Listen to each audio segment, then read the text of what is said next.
देखिए प्यारे बच्चों, क्वेश्चन नंबर 11 दो नंबर के इम्पोर्टेंट क्वेश्चन है बोर्ड परीक्षा के लिए 10th क्लास।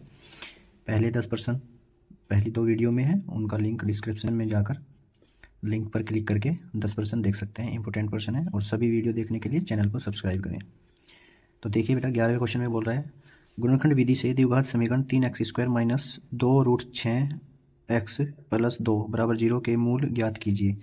ये एक द्विघात समीकरण दी हुई है आपको, 3x² माइनस 2√6x प्लस 2 बराबर 0। इसके मूल ज्ञात करने हैं, आपने शून्यांक ज्ञात करने हैं। देखिए, द्विघात समीकरण के फैक्टर करने अगर आपसे नहीं आते हैं तो सीख लीजिए। देखिए, ये ax² plus bx plus c के रूप पर समीकरण दी हुई है। इसमें हम क्या करते हैं, और a और c की गुना करते हैं। सबसे पहले a की c में गुना करते हैं, जो गुना करके आता है उसके हम फैक्टर करते हैं, और उनके फैक्टर करने के बाद x का जो गुणांक होता है b, वो हमारा आना चाहिए। तो यही इसके गुणनखंड विधि से फैक्टर है। तो सबसे पहले हम देखेंगे 3 दूनी 6, 6 के ऐसे टुकड़े जिनका योग यहाँ प्लस है तो योग, और माइनस है तो अंतर, जिनका योग 2√6 आ जाए। अगर हम देखिए, अगर हम √6 की √6 में गुना करेंगे तो हमारे पास 6 आएगा, और √6 में √6 जोड़ेंगे तो हमारे पास 2√6 आएगा। तो इसका आंसर, तो इसका हल देखिए,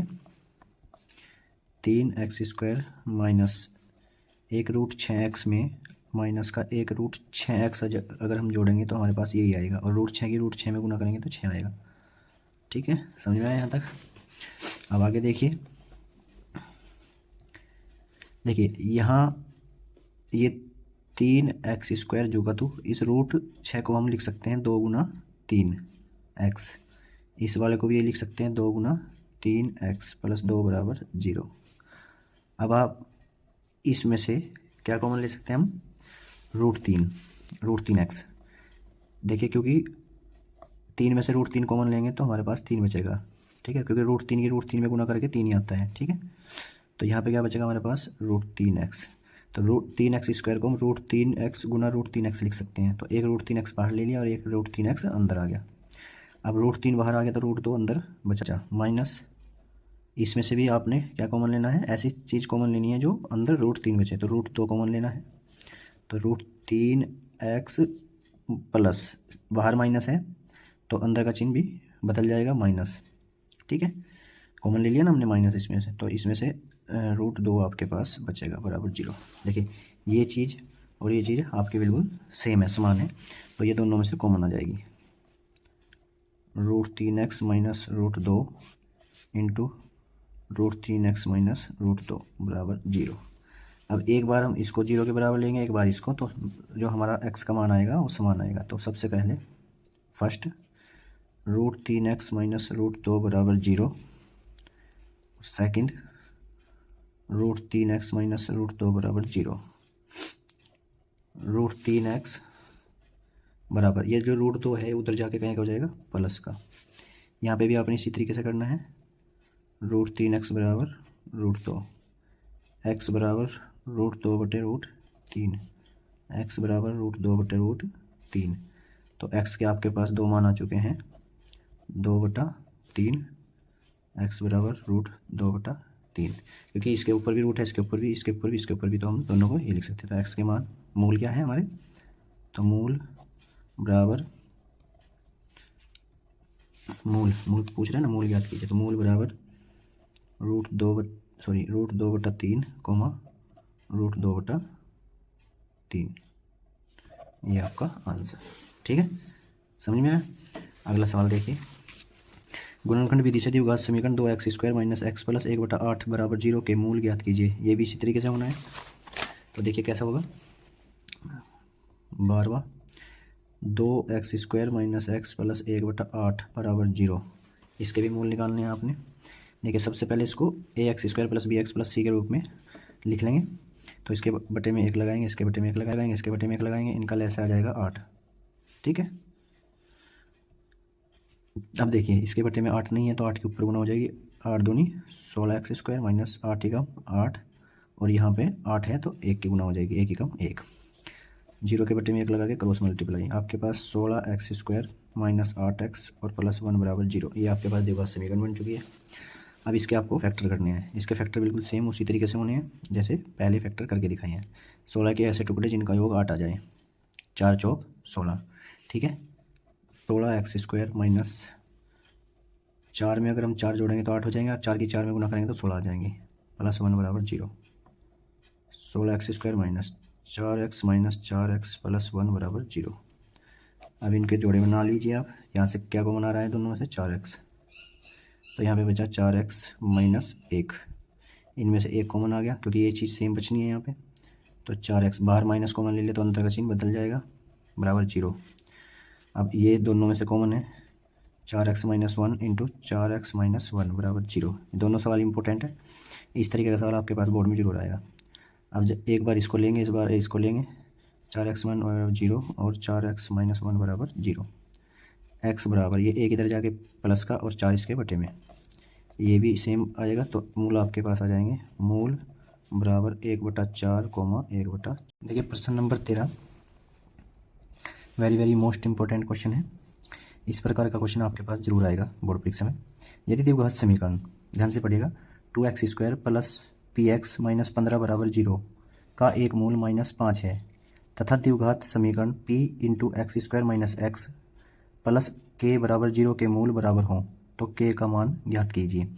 देखिए इस सवाल को देखकर आप, अगर आपसे ये सवाल नहीं आता है तो आप इस सवाल को देखकर उलझ जाएंगे, क्योंकि अगर आपको इस सवाल की ट्रिक नहीं पता है तो आप समझेंगे यार मैं इस सवाल को किस प्रकार करूं, तो आप इस सवाल को छोड़कर आ जाएंगे। लेकिन छोड़कर नहीं आना है, आपको इसकी ऐसी ट्रिक बताऊंगा कि इस प्रकार का कैसा भी सवाल आ जाए आप इसको छोड़कर नहीं आएंगे। देखिए सबसे पहले आपको क्या दिया हुआ है, इस समीकरण का, इस द्विघात समीकरण का आपको एक मूल दिया हुआ है, ठीक है। तो इससे समझना है आपको एक मूल का मतलब क्या होता है? x। देखिए यहाँ द्विघात समीकरण में क्या है? x, तो x के कितने, द्विघात समीकरण के कितने मूल होते हैं? 2 मूल, तो आपको एक दिया हुआ है, तो इसका मतलब x का मान दिया हुआ है आपको। और दूसरी समीकरण में देखिए आप, यहाँ पे भी p है और यहाँ पे भी p है, तो इसका मतलब क्या है कि हमें p के मान की जरूरत पड़ेगी, k का मान निकालने के लिए हमें p के मान की जरूरत पड़ेगी।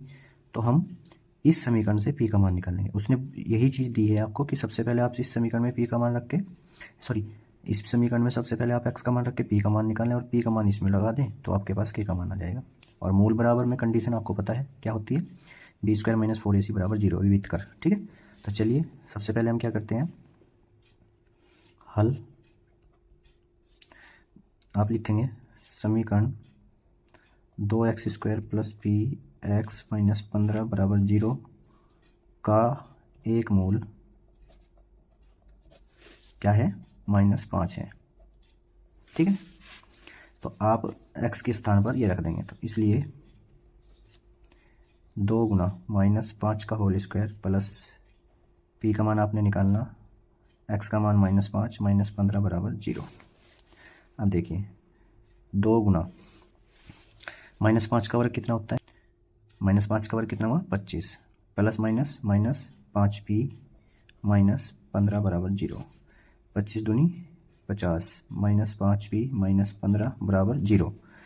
अब आपने क्या करना है, ये जो 5p है इसको उधर ले जाइए, तो ये उधर जाके कहेगा हो जाएगा प्लस का, बराबर से दूसरी साइड, तो बराबर से दूसरी साइड लेके आगे इसको, ये बराबर से इस साइड, ये तो 50 में से 15 गए 35, ठीक, 50 में से 15 गए 35। अब p बराबर आपके पास कितना बचा? 35/5, ये भाग में गुना में भाग में आ गया, p बराबर 5 सत्ते 35, p का मान आपके पास 7 आ चुका है। अब देखिए आप लिखेंगे दूसरी शर्त अनुसार, दूसरी शर्त में क्या कह रहा है वो कि px² minus x plus k बराबर 0 के मूल कैसे हैं? बराबर हैं, ठीक है, इसके मूल बराबर हैं। तो सबसे पहले आप इसको द्विघात समीकरण बना लेंगे, p की इसमें गुणा कर लीजिए, px² minus px plus k बराबर 0। अब जब मूल बराबर हों, जब मूल बराबर हैं तो b² माइनस 4ac बराबर 0, ये फॉर्मूला याद है आपके विविध कर का। अब b का मान इसमें देखिए आपके पास क्या है, b का मान आपके पास है माइनस के p, माइनस 4 गुना a का मान आपके पास क्या है? p गुना c का मान आपके पास क्या है? k बराबर 0। माइनस पी का मान आपके पास 7 है, आपने 7 रख दिया माइनस के साथ, -4 गुना माइनस के 7 गुना के बराबर 0। ठीक है, यहाँ तक समझ में आया। माइनस के साथ माइनस माइनस प्लस 7 चौक 28 के बराबर 0। अब 28 के बराबर ये 7 माइनस का है इधर जाके प्लस का, तो आप क्या करेंगे, देखिए 28 के बराबर 7 है आपके पास, तो यहाँ पे आ जाएगा के बराबर 7 बटे, ये 7 के बटे में 28 आ जाएगा, गुना में उधर भाग में पहुँच जाएगा 28, तो के बराबर 7 एकम 7, 7 चौक 28, तो के का मान आपके पास क्या आ चुका है 1/4, ये आपका आंसर। ठीक है, समझ में आया, तो लाइक तो कर दिया करो। देखिए प्रश्न नंबर 14 है, एक ऐसी, प्लस का चिन्ह है यहाँ पे, धनात्मक, इसका मतलब है धनात्मक। एक ऐसी धनात्मक प्राकृत संख्या ज्ञात कीजिए जिसके वर्ग में से 84 कम करने पर वह दी गई संख्या से 8 अधिक संख्या के, ठीक है, 8 अधिक संख्या के 3 गुने के बराबर हो। संख्या से 8 अधिक तथा संख्या के 3 गुने से 3 गुने के बराबर हो। देखिए इस सवाल को करने के लिए आपने क्या है, वही कंडीशन जैसे पहले कुछ सवाल आपको कराए गए हैं उसी तरीके से होने हैं। आप इसमें सबसे पहले वही चीज़ है जो आपके पास है नहीं उसको मान लीजिए, एक प्राकृतिक संख्या मान लीजिए।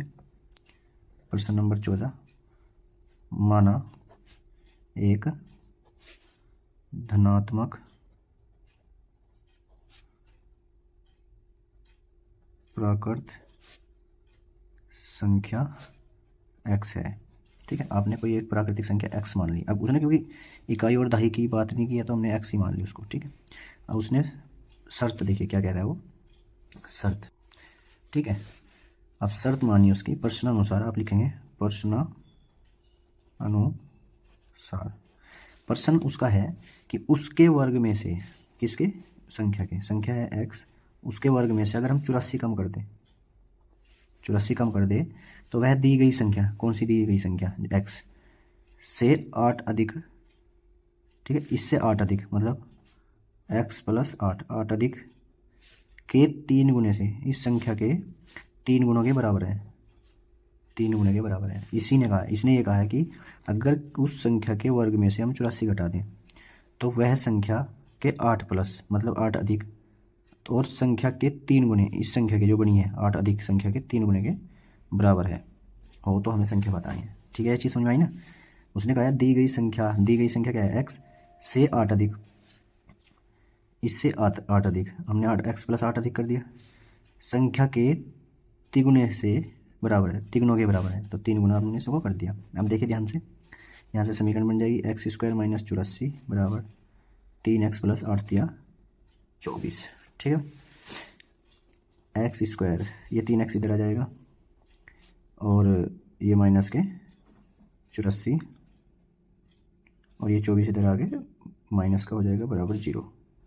x² - 3x - 84 और 24, देखो ये भी माइनस का है और ये भी माइनस का है, तो ये जुड़ जाएंगे आपस में, तो इनका आंसर क्या आएगा 108 बराबर 0। अब आपने क्या करना है, सिर्फ फैक्टर करने हैं, x का मान निकाल देना है। अब x के 2 मान आएंगे। ठीक है, तो कौन सा लेना है वो भी अभी आप आगे देखिएगा, समझाऊंगा मैं आपको। 108 के ऐसे टुकड़े जिनका अंतर 3 आ जाए, 108 के ऐसे टुकड़े जिनका अंतर 3 आ जाए। अगर आपके पढ़ा याद है तो अच्छी बात है, अगर पढ़ा याद नहीं है तो रफ कार्य कीजिए और 108 के फैक्टर कीजिए। वैसे आप अगर देखें तो 12 9 108 होते हैं। ठीक है, और 12 में से 9 जाकर 3 बचते हैं, तो लेकिन अगर आपको किसी भी संख्या में उलझन आती है तो आप उसके फैक्टर कर दीजिए। आप इसे 2 से काट लीजिए, 2 पंजे 10, 2 चौक 8, 2 दूनी 4, 2 सत्ते 14, 3 नम 27, बस देखिए यही से ही आपका काम चल जाएगा। 2 दूनी 4, 4 तिया 12, 12 9 108, तो 12 में से 9 गए 3। ठीक है, तो अब x² माइनस, इसको लिख सकते हैं 12 - 9x - 108 बराबर 0। ठीक है, यहाँ तक समझ में आया ना। ये द्विघात समीकरण के फैक्टर ऐसे होते हैं कि यहाँ एक होता है, एक की गुना पहले 108 में होती है। 108 के ऐसे टुकड़े जिनका अंतर, यहाँ प्लस है तो योग, माइनस है तो अंतर, जिनका अंतर 3 आ जाए, तो 12 9 108, 12 में से 9 गए 3। x² माइनस 12 की गुना x में करेंगे 12x माइनस 9x। अब देखिए ये बाहर माइनस का है तो अंदर का चिन्ह पलट जाएगा, प्लस का हो जाएगा। 108 बराबर 0। अब आप इसमें से x कॉमन ले लीजिए, यहाँ पे पास x बचा और यहाँ पे 12 बचा। यहाँ पे 9 कॉमन ले लीजिए तो यहाँ पे x और 9 12। ठीक है, ये चीज़ और ये चीज़ सेम है, तो x माइनस 12 और x प्लस 9 बराबर 0। अब x के आपके पास दो मान आ जाएंगे, ये 12 उधर जाकर प्लस का हो जाएगा, ये 9 उधर जाकर माइनस का हो जाएगा। अब आपको इनमें से 12 लेना है या 9 लेना है, 12 लेना है या 9 लेना है, ये कहाँ से पता चलेगा? देखिए उसने क्या कहा है कि आपने क्या मानना है, एक धनात्मक प्राकृतिक संख्या, धनात्मक धनात्मक मतलब प्लस की, तो ये प्लस की ये माइनस की, तो x बराबर, तो संख्या बराबर 12 आंसर। ठीक है, समझ में आया? तो इस तरीके से आपने हल कर देना है। चलिए प्रश्न नंबर 15 क्या कह रहा है, द्विघात समीकरण ज्ञात कीजिए जिनके मूल निम्न है। मूल दिए हुए हैं आपको और आपने इनको हल करना है। देखिए जब हमें मूल पता होता है और द्विघात समीकरण निकालनी होती है तो उसके लिए हमें फिर फॉर्मूला लगाना पड़ता है। वो क्या होता है, द्विघात समीकरण जिनके मूल 3 और 1/3 है। ठीक है, वह द्विघात समीकरण, द्विघात समीकरण आपने निकालनी जिसके मूल, अब इसमें दो पार्ट हैं। ठीक है, इसमें 2 मूल दिए हुए हैं और इसमें 1 मूल दिया हुआ है, तो ये अभी बाद में कराऊंगा, पहले इसको कराता हूँ। देखिए ध्यान से, इसमें सबसे पहले आपने क्या याद रखना है, फॉर्मूला होता है द्विघात समीकरण का, x² माइनस मूलों का योगफल अल्फा प्लस बीटा। ठीक है, ये अल्फा का मान है, ये बीटा का मान है, into x plus alpha into beta, मूलों का गुणनफल, और बराबर 0। आपके पास a का मान, जब अल्फा और बीटा होते हैं तो a का मान आपके पास नहीं होता है, तो इसको आप छोड़ देंगे, तो आप लिखेंगे x² माइनस मूलों का योगफल 3 + 1/3 इंटू x प्लस 3 गुना 1/3 बराबर 0। x² माइनस, देखो इनको हल करने के लिए हम इनकी क्या करते हैं, एलसीएम लेते हैं। 3 यहाँ पे 3 नहीं है तो 3 की गुना ऊपर हो जाएगी, 3 × 9, 9 और 1 10, x प्लस 3 से 3 कट गया, 1 बचा बराबर 0। अब इनका सबका एलसीएम हम 3 ले लेंगे, इसके बटे में 1 और इसके बटे में 1। यहाँ पे 3 नहीं है तो 3 की गुना ऊपर हो जाएगी, 3x² माइनस 10x, क्योंकि यहाँ पे 3 है और यहाँ पे 3 नहीं है तो 3 की गुना ऊपर हो जाएगी 0। क्रॉस मल्टीप्लाई, आपके पास समीकरण बनेगी 3x² माइनस 10x प्लस 3 बराबर 0। ये आपका आंसर। ठीक है, समझ में आया ना? बस इस तरीके से आपने, अगला सवाल देखिए, ये तो फर्स्ट था। सेकंड में बोल रहा है कि आपके पास एक मूल है, द्विघात समीकरण बतानी है। तो देखिए अगर कभी भी आपके पास एक मूल दिया हुआ हो, इस तरीके का एक मूल दिया हुआ है जिसमें 1 प्लस मतलब एक अपरिमेय संख्या, ये एक अपरिमेय संख्या है, तो इसका जो दूसरा मूल निकलेगा वो इसका संयुग्मी होगा। संयुग्मी मतलब समान, जो अंक मतलब ये डिजिट है, अंक हैं, वो सेम रहेंगे, चिन्ह परिवर्तन हो जाएगा। ठीक है, तो आप लिखेंगे द्विघात समीकरण, चूँकि एक मूल 1 + √2 है, इसलिए दूसरा मूल 1 - √2 होगा, संयुग्मी। ठीक है, तो इसका संयुग्मी होता है, संग, इसके संग चलता है। तो आपके पास है 2 मूल आ चुके हैं, तो इम्पोर्टेंट है ना, अगर बच्चे को पता नहीं होगा इस चीज़ का संयुग्मी क्या होता है तो वो उलझ जाएगा। एक मूल दिया हुआ है, दूसरा मूल उसके पास नहीं है, तो उसको छोड़ के आएगा, लेकिन छोड़ के नहीं आना है। तो अब आपने क्या करना है, 2 मूल है तो समीकरण x² minus alpha plus beta into x plus alpha into beta बराबर 0। अब x² माइनस अल्फा, एक बार इसको जोड़ देंगे हम और एक बार इनकी हम गुना कर देंगे 0। ठीक है, समझ में? अब देखिए ये √2 प्लस का है और ये √2 माइनस का है, तो कट जाएगा। x² माइनस 1 और 1 2, 2x आपके पास यहाँ बचा प्लस, ये 1 + √2 1 - √2, a² माइनस b² का फॉर्मूला है, तो 1 का वर्ग 1 और माइनस 2 का वर्ग, सॉरी √2 का वर्ग 2। ठीक है, समझ में? x² माइनस 2x, देखो 1 में से 2 जाके 1 बचता है माइनस का, ये आपका आंसर। ठीक है, समझ में? चलिए, अगर वीडियो पसंद आई है तो चैनल को सब्सक्राइब करें और लाइक करें। अगली वीडियो में आपको फिर मिलते हैं इम्पोर्टेंट क्वेश्चन लेकर। Best of luck.